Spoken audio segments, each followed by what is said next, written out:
বন্ধু তুমি আইবারে বহলে আমি ঘর বান্ধিলাম নদীর কূলে রে বন্ধু আহাইবার ছায়া তুমি আইলা না রে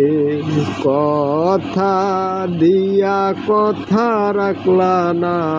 রে আষাঢ় মাসে গাঙ্গের পাহানি আমি কলকাতায় পাঠাইলাম চিঠি রে একটাও চিঠির উত্তর দিলা না রে বন্ধু তুমি আইবারে বহলে আমি ঘর বান্ধিলাম নদীর কূলে রে বন্ধু আইবা।